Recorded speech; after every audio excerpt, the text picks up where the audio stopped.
Hello my dear friends, welcome back to my YouTube channel. कैसे हैं आप लोग? आई होप कि सभी लोग बहुत अच्छे होंगे, उम्दा होंगे और बेहतरीन ढंग से तैयारी कर रहे होंगे। आज मैं आप लोगों के लिए लेकर के आया हूँ जेटेट 2026 के इंग्लिश के कुछ सवालों को, जो कि 1 to 5 और 6 to 8 में पूछे जाएंगे। और वो आज का हमारा टॉपिक है वन वर्ड सब्स्टिट्यूशन, मतलब अनेक शब्दों के बदले में एक शब्द। अनेक शब्दों के बदले में क्या बोल देते हैं हम लोग? एक शब्द बोल देते हैं, है ना। जैसे पहला नंबर में हम लोग देखते हैं, फर्स्ट नंबर में ओमनी। फर्स्ट नंबर में देखते हैं क्या? Omni present, O M N I, omni present, PRESENT। Omni present, इसको मैं हिंदी में भी लिख देता हूं, ओमनी प्रेजेंट, प्रेजेंट। ठीक है, ये क्या हो गया? Omni present. ओमनी प्रेजेंट का मतलब क्या होता है डियर फ्रेंड्स? तो ओमनी प्रेजेंट का मतलब होता है सर्वव्यापी। क्या बोलते हैं इसको? हिंदी में बोलते हैं सर्वव्यापी। सर्वव्यापी, ठीक है।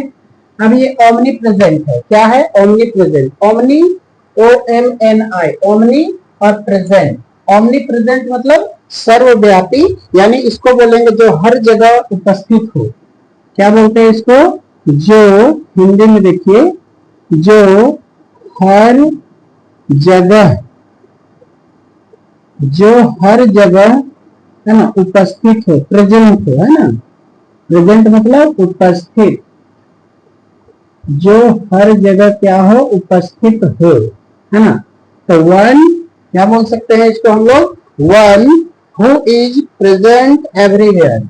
वन क्या बोलेंगे इसको इंग्लिश में? One who is present, who is present, PRESENT। One who is present everywhere, EVERY, everywhere, WHERE, है ना। तो क्या हो गया? यानी ओमनी प्रेजेंट। ओमनी प्रेजेंट का मतलब होता है सर्वव्यापी। क्या होता है डियर फ्रेंड? ओमनी प्रेजेंट का मतलब होता है सर्वव्यापी, जो हर जगह पे उपस्थित हो, यानी कि one who is present everywhere, है ना। इसको हम लोग क्या बोल सकते हैं एक सेंटेंस में? कि ईश्वर सर्वव्यापी है। एक सेंटेंस हम लोग बना सकते हैं, ईश्वर सर्वव्यापी है। ईश्वर सर्वव्यापी है। तो क्या बोलेंगे? God is omni present. क्या बोलेंगे? God is omni, OMNI, omni present, PRESENT। God is omni present, यानी ईश्वर क्या है? सर्वव्यापी है। इसी तरीके से आप सवालों को बना सकते हैं। इससे आपको यानी कि प्रैक्टिस हो जाएगा। कहते हैं ना कि प्रैक्टिस मेक्स मैन परफेक्ट, है ना। तो पर डे आप प्रैक्टिस में रखिए इन सारे सवालों को। आपको कहीं पे हो सकता है कि आपको पैसेज में भी दे दे, अब पूछ लिया जाए कि इस स्पेसिफिक वर्ड का मतलब क्या होता है। तो इसका मतलब क्या है? ओमनी प्रेजेंट यानी कि सर्वव्यापी, जो हर जगह उपस्थित हो।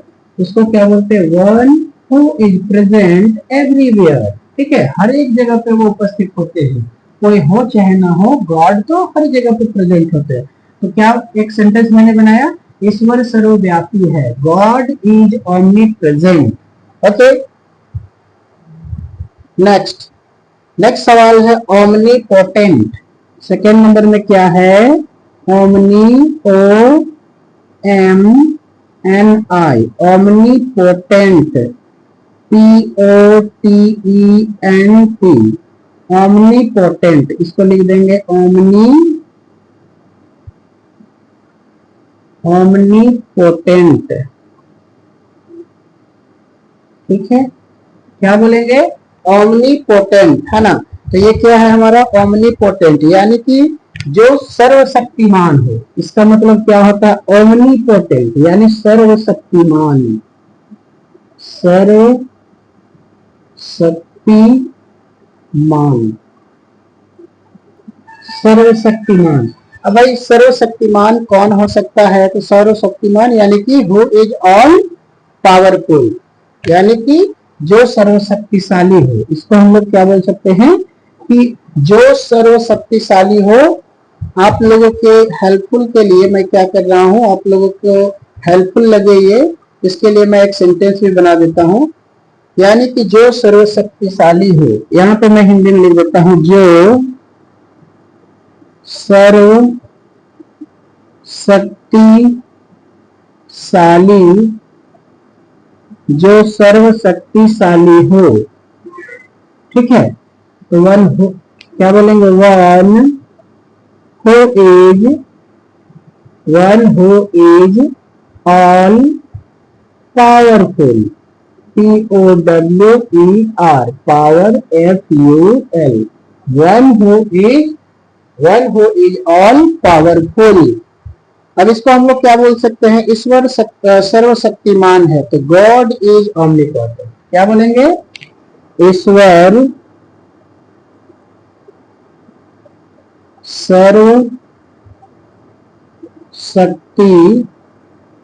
सर्वशक्तिमान, सर्वशक्तिमान है ना। तो क्या हो जाएगा, गॉड इज ओमनीपोटेंट। क्या बोलेंगे, God is omnipotent, POTENT, God is omnipotent. I hope कि आप लोगों को समझ में आ गया होगा। फिर से I repeat it again, omnipotent, Hindi में मैंने लिख रखा है ओमनीपोटेंट, इसका मतलब सर्वशक्तिमान, जो सर्वशक्तिशाली हो उसको क्या बोलते हैं, one who is all powerful. अब इसका मैंने एक एग्जांपल दे रखा है, ईश्वर सर्वशक्तिमान है ना, तो क्या बोलेंगे, God is omnipotent. Third number में हम लोग चलते हैं, ओमनीशिएंट। क्या बोलेंगे, ओमनीशिएंट, OMNISCIENT, है ना। क्या बोलेंगे, क्या बोलेंगे, ओमनीशिएंट। कैसे लिखेंगे, एंट, ओमनीशिएंट, है ना। अब ये ओमनीशिएंट का मतलब क्या होता है, तो ओमनीशिएंट का मतलब क्या होता है डियर फ्रेंड्स, तो इसका मतलब होता है सर्वज्ञ। क्या बोलते हैं इसको, सर्वज्ञ। सर्वज्ञ मतलब सभी चीजों के बारे में जो ज्ञान रखता है उसको बोलते हैं ओमनीशिएंट, सर्वज्ञ, हिंदी में बोलते हैं सर्वज्ञ, है ना।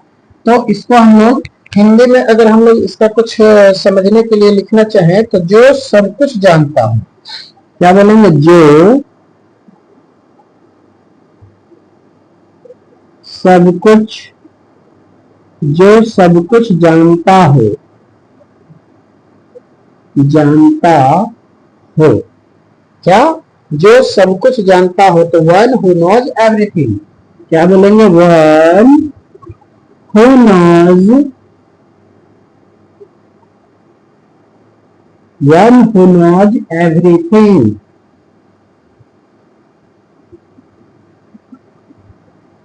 वन हु नोज एवरीथिंग, है ना।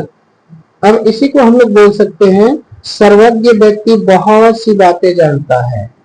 सर्वज्ञ व्यक्ति, सर्वज्ञ व्यक्ति बहुत सी बातों को जानता है, ठीक है। यानी कि सर्वज्ञ व्यक्ति जो होता है वो क्या करता है, बहुत सी बातें जानता है या बहुत सी बातों को जानता है। तो क्या बोलेंगे, An omniscient person knows many things. An omniscient person, an omni SCIENT, omniscient person,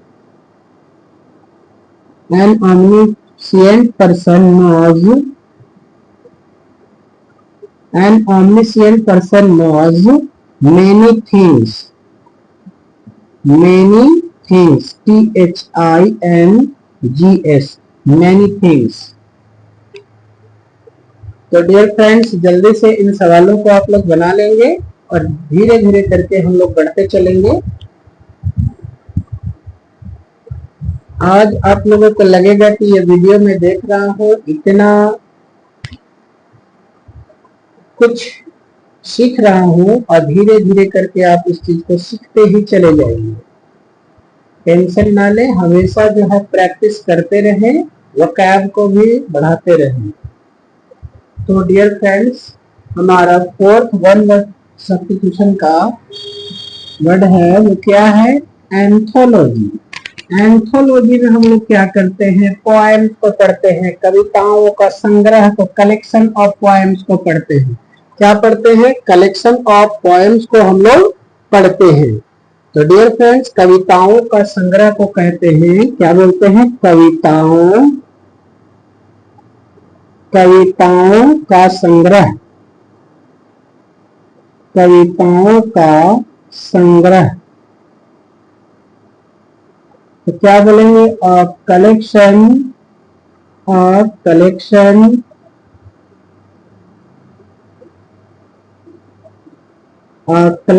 of poems, POEMS, anthology. Anthology नहीं बोलेंगे, ठीक है? एंथो, ANTHOLOGY, एंथोलॉजी मतलब काव्य संग्रह, यानी कविताओं का संग्रह, a collection of poems.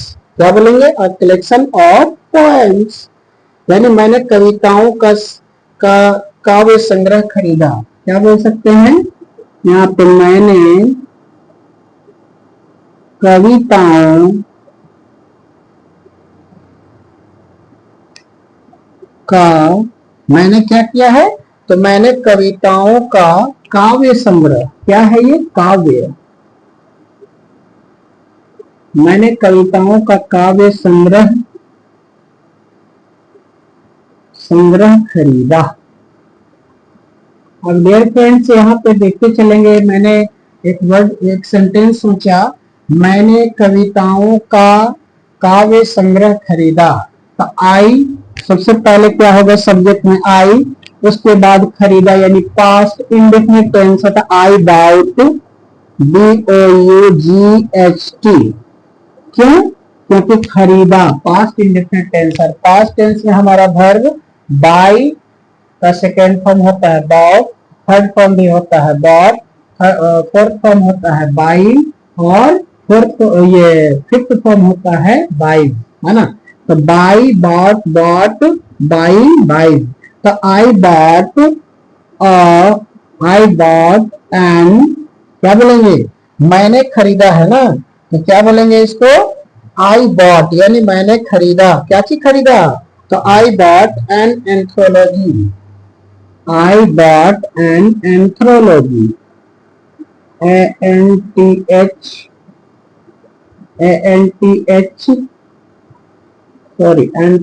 Anthology.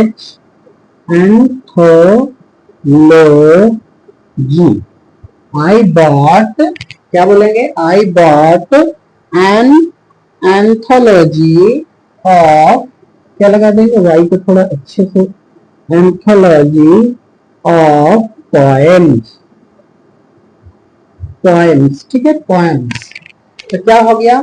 Anthology का मतलब होता है काव्य संग्रह, यानी कविताओं का संग्रह, यानी बहुत सारी कविताओं को एक जगह रखा जाता है, उसको क्या बोलते हैं? A collection of poems. अब मैं कविताओं का काव्य संग्रह खरीदा, तो I bought an anthology of poems. Next सवाल चलते हैं, नेक्स्ट वर्ड देखते हैं हम लोग, वन वर्ड का नेक्स्ट वर्ड। तो नेक्स्ट क्या हो जाएगा? बुके। BOUQUET,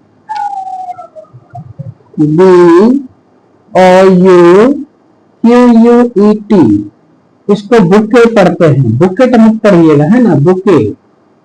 आप लोग बड़े बड़े सेलिब्रिटीज को या कहीं के बर्थडे पर आप क्या करते होंगे, लोगों को, अपने मित्रों को, अपने साथियों को, सहपाठियों को आप क्या दिया करते होंगे, यानी बुके देते होंगे, है ना। तो बुके का मतलब क्या होता है, पुष्प, यानी फूलों का गुच्छा, पुष्प गुच्छ। पुष्प शुद्ध हिंदी है पुष्प गुच्छ, ठीक है। क्या होता है, पुष्प गुच्छ। तो ये वर्ड आपको याद रखने हैं, पुष्प गुच्छ, BOUQUET, है ना। क्या बोलते हैं इसको, बुके। बहुत तो बकेट बोल देते हैं, तो बकेट नहीं बोलना है, बुके बोलना है। क्या बोलना है, बुके बोलना है, ठीक है। तो अ कलेक्शन ऑफ फ्लावर्स, क्या बोलते हैं इसको, COLLECTION, a collection of flowers, FLOWERS, है ना। अ कलेक्शन ऑफ फ्लावर्स को क्या बोलते हैं, बुके बोलते हैं, है ना, यानी फूलों का गुच्छा। इसको क्या बोलेंगे, फूलों का गुच्छा बोलेंगे, है ना। तो क्या, एक सेंटेंस में बना देता हूं, उसे जन्मदिन पर फूलों का गुच्छा मिला। क्या बोल सकते हैं, उसे जन्मदिन पर फूलों का गुच्छा बोल सकते हैं, फूलों का गुच्छा मिला। तो ये भी मैंने पास्ट इंडेफिनिट टेंस में सेंटेंस को रखा है। तो क्या बोलेंगे, यानी उसे जन्मदिन पर फूलों का गुच्छा मिला। तो जन्मदिन पर फूलों का गुच्छा मिला है फ्रेंड्स, तो क्या करेंगे हम लोग, तो उसे मिला है तो सी हो जाएगा, she got a bouquet of her birthday, she got, she. और लड़का का यानी कि बोध हो, यानी कि कोई पुरुष जाति का बोध हो तो ही लगाएंगे। तो यहाँ पे सी में लगा रहा हूं, सी got a bouquet, BOUQUET, bouquet, है ना। तो क्या मिला है, उसे जन्मदिन, है ना, जन्मदिन पर फूलों का क्या मिला है, गुच्छा मिला है, या फूलों का, हाँ, पुष्पों का गुच्छ, यानी पुष्प गुच्छ मिला है। तो she got a bouquet on her birthday, क्या कर देंगे, she got a bouquet on her birthday, on her birthday, BIRTHDAY, birthday. Is that clear friends, समझ में आ रहा है। धीरे धीरे इन सारी चीजों को लेकर के चलना है, और एक वर्ड मीनिंग को जो है अपना बढ़ाते जाना है, वोकैब पावर को बढ़ाते जाना है फ्रेंड्स, ठीक है। तो नेक्स्ट हमारे पास है क्वेश्चन, ओपेक। सभी लोगों को पता है ओपेक, क्या बोलते हैं, ओपेक, OPAQUE, ओपेक। क्या बोलते हैं इसको हिंदी में, ओपेक, ओपेक, ओपेक। ओपेक मतलब क्या बोलते हैं फ्रेंड, ओपेक यानी अपारदर्शी। क्या बोलेंगे, अपारदर्शी। अपारदर्शी का मतलब होता है फ्रेंड, जिसके आर पार ना देखा जा सके, यानी कि जिसके आर पार हम लोग नहीं देख पाते हैं, उसको क्या बोलते हैं, ओपेक।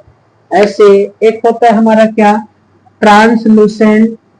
पहला होता है ट्रांसपेरेंट, जिसका आर पार देख सकते हैं, ट्रांसलूसेंट जिसका हाफ, कुछ बहुत हिस्सा देख पाते हैं हम लोग, और एक होता है ओपेक। ओपेक का मतलब क्या होता है, अपारदर्शी, जिसका आर पार नहीं देखा जा सके, है ना, जिसका आर पार हम लोग क्या करते हैं, नहीं देख पाते हैं, है ना। तो उसको क्या बोलते हैं, which can not be seen through. क्या बोल सकते हैं, which can not be seen, which cannot be seen through, THROUGH, है ना। तो जिसका आर पार नहीं देखा जा सके, उसको क्या बोलेंगे, which can not be seen through, है ना। यह कांच पारदर्शी है, तो दिस इज द, यह कांच, यह बना सकते हैं सेंटेंस, यह कांच अपारदर्शी, अपारदर्शी है। तो क्या बोलेंगे, this glass is opaque, this glass is opaque, O P A Q U E, opaque. Is that clear friend? I hope कि एवरीबॉडी विल हैव रिटन, सभी लोग लिख लिए होंगे। नेक्स्ट, तो डियर फ्रेंड्स, यहाँ पे 7 नंबर में मैंने लिखा है क्या, फिलैंथ्रोपिस्ट, फिलैन हिंदी में भी मैं लिख दिया हूँ, फिलैंथ्रोपिस्ट यानी मानव प्रेमी, यानी वह व्यक्ति जो मनुष्य जाति से प्यार करता हो, जिसको जो मानव से प्रेम करता हो, मैंने लिख दिया है अ लवर ऑफ मैनकाइंड। मानव प्रेमी ने गरीबों की मदद की, ये एक एग्जाम्पल मैं लेकर के बना रहा हूं ताकि आप इस चीज को बहुत और अच्छे तरीके से समझ पाए। तो मानव प्रेमी ने गरीबों की मदद की, the philanthropist, philanthropist helped the poor people. Question 8 number में है मिसैंथ्रोप। मिसैंथ्रोप का मतलब क्या होता है फ्रेंड? तो मिसैंथ्रोप का मतलब होता है मनुष्य द्वेषी। क्या होता है? मनुष्य द्वेषी, यानी जो व्यक्ति मनुष्यों से घृणा करता हो उसको मिसैंथ्रोप बोलते हैं, ठीक है। यानी अ हेटर ऑफ मैनकाइंड, यानी वह व्यक्ति, है ना, हम जिसका एग्जाम्पल में मैंने लिया है, वह व्यक्ति मनुष्य द्वेषी बन गया, यानी कि the man became a misanthrope. क्या बोलेंगे? यानी मिसैंथ्रोप का मतलब है मनुष्य द्वेषी, और ये क्या है? जो व्यक्ति मनुष्यों से घृणा करता हो, यानी अ हेटर ऑफ मैनकाइंड, है ना, वह व्यक्ति मनुष्य द्वेषी बन गया। मनुष्य द्वेषी मतलब कि क्या हो जाएगा? मिसैंथ्रोप। मनुष्य द्वेषी मिसैंथ्रोप, याद रखना, मनुष्य द्वेषी है यानी मिसैंथ्रोप। तो the man become a misanthrope बोलेंगे। क्या बोलेंगे? The man become a misanthrope. 9 number में है अल्ट्रुइस्ट। क्या है? Al A L T R U I S T. Dear friends, ये एक बहुत ही प्यारा सा वर्ड है अल्ट्रुइस्ट। स्पेलिंग ये कभी कभी पूछी जाती है इसकी, ALTRUIST,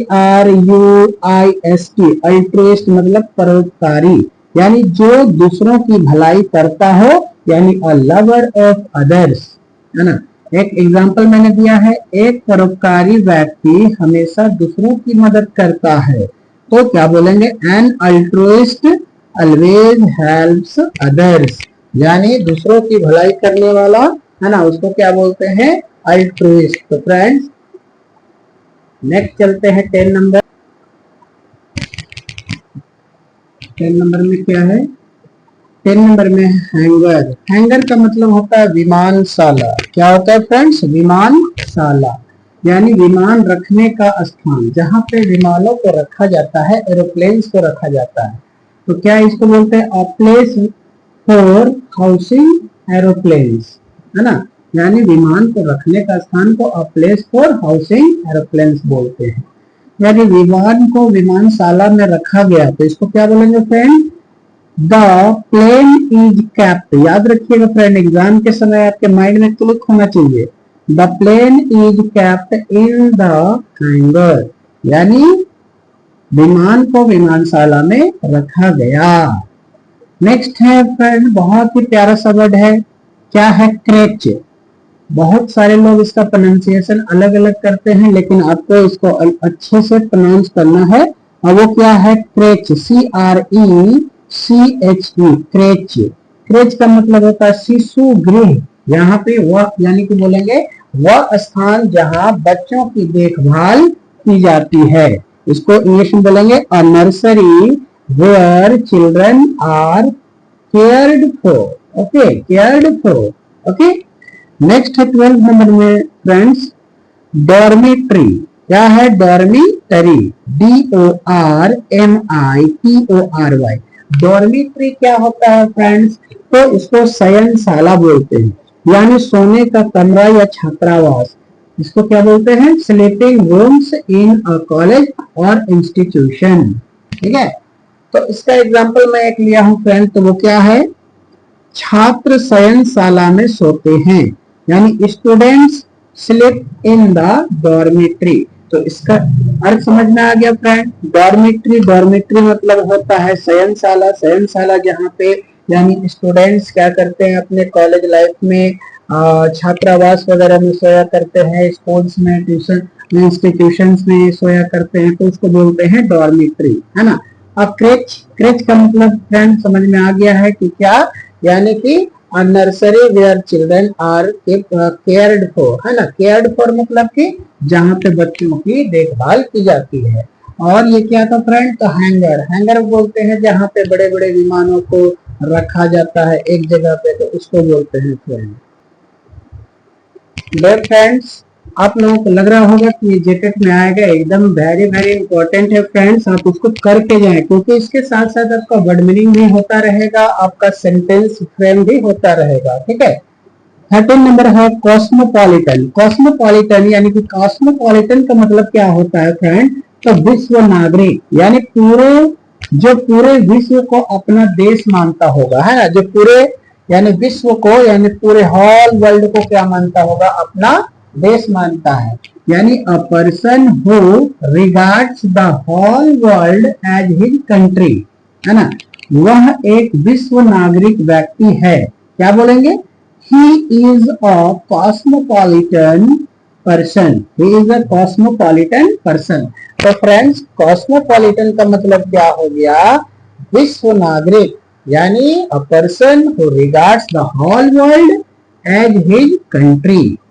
नेक्स्ट है ऑप्टिमिस्ट। ऑप्टिमिस्ट तो सभी लोगों को होना चाहिए डियर फ्रेंड्स। ठीक है, ऑप्टिमिस्ट का मतलब क्या होता है? आशावादी, जिसको यानी जिनको उम्मीद होती है, जगी हुई होती है, जैसे आप लोग को होगा कि जेटेट का एग्जाम हम लोगों को क्वालिफाई कर लेना है।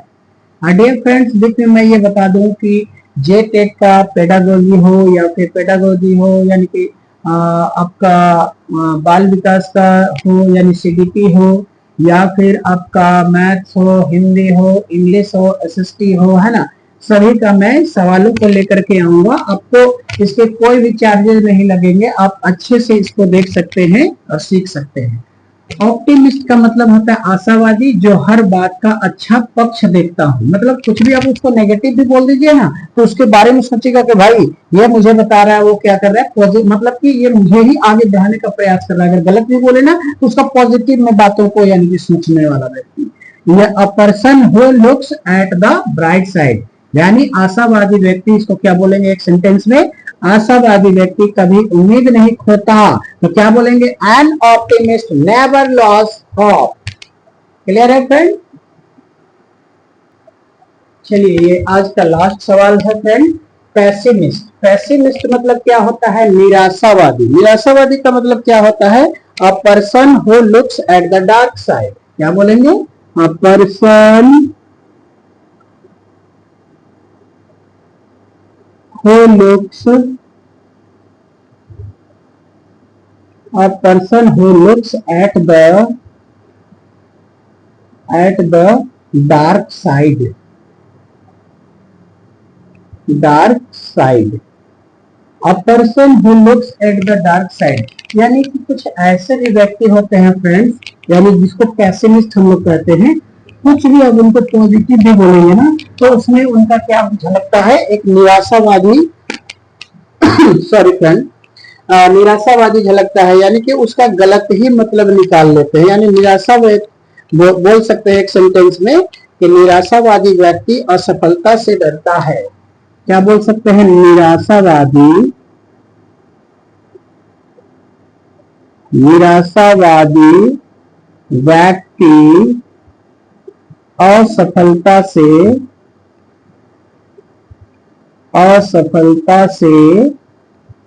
डरता है। क्या करता है फ्रेंड? डरता है। तो क्या बोलेंगे? निराशावादी व्यक्ति असफलता से डरता है। तो क्या बोलेंगे? अ पैसिमिस्ट, और पैसिमिस्ट, अ pessimist fierce, F-E-A-R-S, fierce, failure, F-A-I-L-U-R-E। तो फ्रेंड यहाँ पे क्या हो गया कि पैसिमिस्ट, और पैसिमिस्ट का मतलब क्या होता है, निराशावादी, यानी कि जो हर बात का बुरा पक्ष देखता हो, यानी कि जिन्हें यानी कि क्या लगता हो, कोई भी आप उनको पॉजिटिव बात बताए ना तो वो गलत ही उसका मीनिंग निकाल लेते हैं, ऐसे लोग होते हैं, तो उनको बोलते हैं पैसिमिस्ट, यानी a person who looks at the dark side. निराशावादी व्यक्ति असफलता से डरता है। तो अ पैसिमिस्ट क्या है, अ पैसिमिस्ट फियर्स फेल्योर, यानी उसे असफलता से डर लगता है। तो डियर फ्रेंड्स, इसी तरह का वीडियो मैं आप लोगों के लिए लेकर के आऊंगा, और धीरे धीरे करके फ्रेंड्स जो एसटेट यानी जेटेट का पूरा सिलेबस, यानी कि पूरा सिलेबस मैं क्या कराऊंगा, जेटेट जेटेट का संपूर्ण